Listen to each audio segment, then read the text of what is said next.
tonight I have the pleasure of introducing Hugh Nguyen. His speech is called, "What Does Compliance and Risk Have to Do with It?"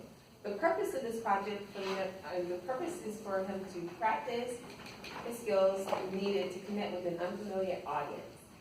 Okay, and once again, the speech title is, "What Does Compliance and Risk Have to Do with It?" Hugh?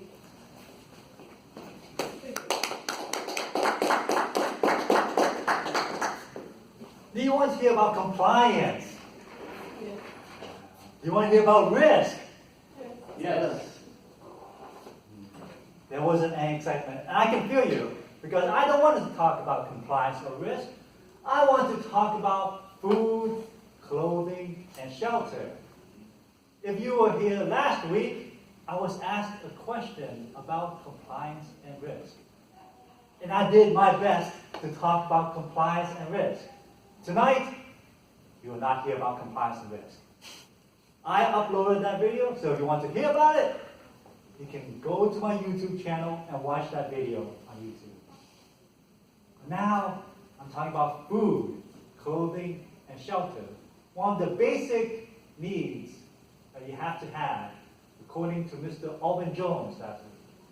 Yes, I was listening to your speech last week. You mentioned food, clothing, and shelter.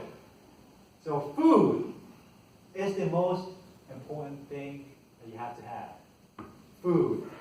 What happens when you go to a far away place like Hawaii? In Hawaii, what is the food that you're supposed to eat? Do you eat the local food, or do you eat something that you're used to?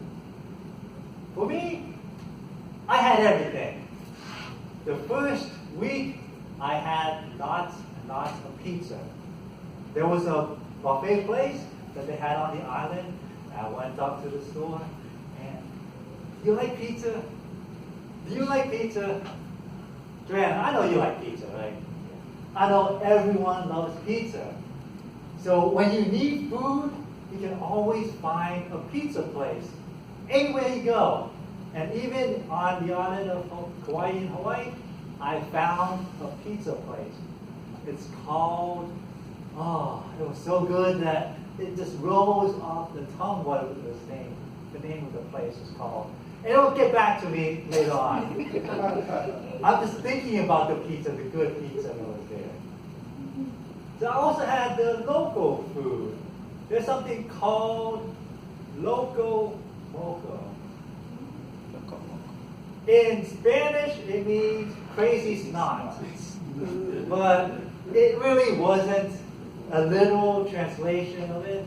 It was actually very delicious. You had rice, you had pork on top, and then you had 2 eggs over that. It's very delicious. It was a local dish that was created many years ago as something to be representative of Hawaii. So one of the Hawaiian dishes is loco moco. So if you go to one of the islands, or any of the islands, Hawaii, you order a loco moco, and you will not be disappointed, unless you're a vegetarian, which it's okay. It's okay. There's lots of other options too. You can have some vegetarian. A vegetarian meal is something called taro root that is where they make poi out of, but I did not taste it. You know why I didn't taste it? Because I read the reviews on it, and it doesn't taste very good. So I did not have any of the poi, and the locals say that they serve the poi just for the tourists, that they don't eat it themselves. So that takes care of all the food, the clothing. So the clothing, there's lots of things you can wear. In Hawaii, you can go into the ocean with wear a bathing suit, or you can buy aloha shirts. Those colorful shirts with palm trees or waves. I bought lots and lots, well, not lots, but a few aloha shirts that you might be seeing me be wearing in future meetings. You can also be dressed as yourself. The local natives don't care. In fact, if you're wearing a local aloha shirt, you stand out as a tourist most of the time because most of the locals do not wear aloha shirts. Finally, the shelter. You need a place to stay while you're somewhere. And in Kauai, I stayed in a house that the contractor rented out. It was a nice 2-story house, had 6 bedrooms. I was sharing with 5 other people. It was a really nice setup. For some events, some concerts I went to several hotels. So I checked out the hotels, and they are really nice hotels. So if you have the money, you can stay at a hotel. And that's how your shelter gets covered.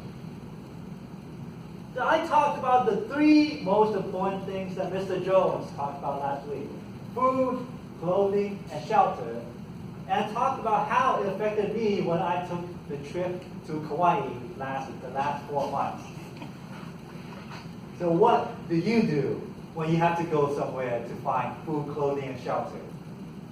You can take some of the advice, eat pizza, buy some aloha shirts because you can wear that anywhere, or you can stay at a very expensive hotel. Mr. Toastmaster.